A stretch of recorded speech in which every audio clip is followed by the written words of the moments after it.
राजस्थान सरकार ने पर्यावरण संरक्षण, वन्यजीव सुरक्षा और इको टूरिज्म को मजबूत बनाने के लिए कई नई घोषणाएं और स्वीकृतियां की है। मुख्यमंत्री की हरित राजस्थान दृष्टि और मार्गदर्शन में जारी योजनाओं का उद्देश्य न केवल हरियाली को बढ़ाना है, बल्कि स्थानीय युवाओं के लिए रोजगार और पर्यटन के नए अवसर पैदा करना भी है। रिपोर्ट देखिए। एसीएस आनंद कुमार की अध्यक्षता में समीक्षा बैठक का आयोजन हुआ, जिसमें मिशन हरियालो राजस्थान पर विशेष फोकस रखा गया। सबसे पहले मिशन हरियालो राजस्थान को तेजी से आगे बढ़ाया गया है। इस अभियान के तहत 10 करोड़ पौधे लगाने का लक्ष्य पूरा कर लिया गया है। ये अभियान प्रधानमंत्री नरेंद्र मोदी के एक पेड़ मां के नाम पहल से प्रेरित है और इसमें आमजन, विद्यालयों, पंचायतों और निजी संस्थानों की भागीदारी को प्रोत्साहित किया जा रहा है। हरियाली बढ़ाने के साथ किसानों को प्रोत्साहन देने के लिए राज्य सरकार ने नई ट्री आउटसाइड फॉरेस्ट पॉलिसी और एग्रो फॉरेस्ट्री पॉलिसी का मसौदा तैयार किया है।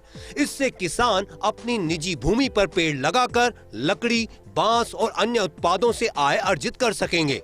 कार्बन क्रेडिट और इको सेवाओं से भी उन्हें अतिरिक्त आर्थिक लाभ होगा।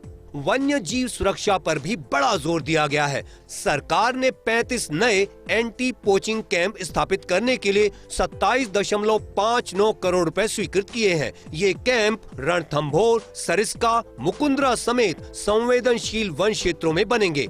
इनके जरिए शिकारियों पर निगरानी, रात्रिकालीन गश्त और आधुनिक संचार उपकरणों से सुरक्षा तंत्र को मजबूत किया जाएगा। इसके अलावा संकटग्रस्त प्रजातियों के संरक्षण के लिए प्री बेस ऑगमेंटेशन हेतु 12.62 करोड़ रुपए और 20 नए ऑगमेंटेशन एनक्लोजर की स्वीकृति दी गई है। इससे बाघ, तेंदुआ, भालू जैसी प्रजातियों के पुनर्वास और प्रजनन क्षमता को मजबूती मिलेगी। जैव विविधता की रक्षा के लिए सरकार ने 40 प्लांट माइक्रो रिजर्व बनाने का निर्णय लिया है। इस महत्वाकांक्षी परियोजना पर कुल 199 करोड़ रुपए खर्च होंगे। पहले चरण में 20 रिजर्व 2025-26 में और शेष 20 2026-27 तक तैयार किए जाएंगे। ये कदम दुर्लभ और विलुप्त प्राय पौधों को संरक्षित करने के लिए महत्वपूर्ण माना जा रहा है। पर्यटन और भूविज्ञान के क्षेत्र में भी राज्य ने बड़ा कदम उठाया है। भरतपुर में जूलॉजिकल पार्क को मंजूरी दी गई है, जिस पर 10 करोड़ रुपए खर्च होंगे। यह पार्क भूगर्भीय धरोहर, जीवाश्म और चट्टानों के अध्ययन के लिए देश विदेश के पर्यटकों और शोधार्थियों को आकर्षित करेगा।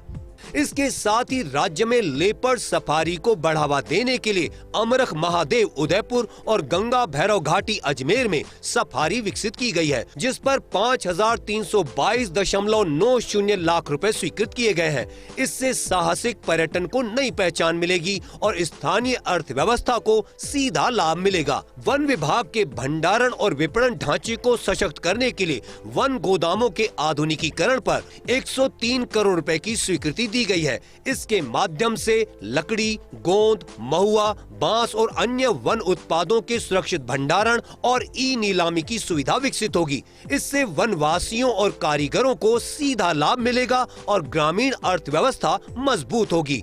वन विभाग को नई ताकत देने के लिए 2440 नए पद सृजित किए गए हैं। इनमें से 975 पद आरपीएससी, आरएसएसबी को भेजे जा चुके हैं। 765 पदों पर सीधी भर्ती प्रक्रिया चल रही है और 623 पद विभागीय स्तर पर स्वीकृत किए गए हैं।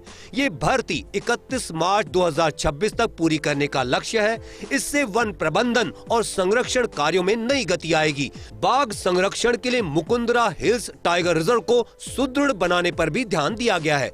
इसके लिए 3 करोड़ रुपए की स्वीकृति दी गई है, जिसके तहत नई सड़कें, वॉच टावर और सुरक्षा बैरियर बनाए जाएंगे। वहीं इको टूरिज्म को प्रोत्साहित करने के लिए नए बाघ एनक्लोजर और सफारी जोन तैयार किए जाएंगे। इन सभी योजनाओं से स्पष्ट है कि राजस्थान सरकार पर्यावरण, वन्य जीव और पर्यटन के विकास को एक साथ लेकर चल रही है। हरियाली बढ़ाने, दुर्लभ प्रजातियों को बचाने, आधुनिक तकनीक से वन सुरक्षा मजबूत करने और इको टूरिज्म को प्रोत्साहन देने के ये कदम प्रदेश को हरित एवं पर्यावरण हितैषी राज्य के रूप में स्थापित करेंगे। वन विभाग बजट घोषणा क्रियान्वयन की दिशा में तेजी से कदम बढ़ा रहा है। साथ ही साथ कई रिवॉल्यूशनरी फैसले भी किए हैं।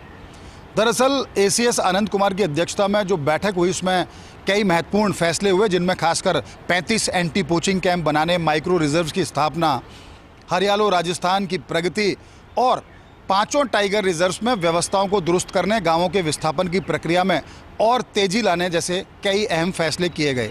कहा जा सकता है कि जैसे ही ये तमाम फैसले धरातल पर आएंगे, वन विभाग एक नई दिशा में बढ़ता हुआ दिखाई देगा। कैमरा पर्सन सुरेंद्र सैनी के साथ Nirmal Tiwari, First India News, Jaipur.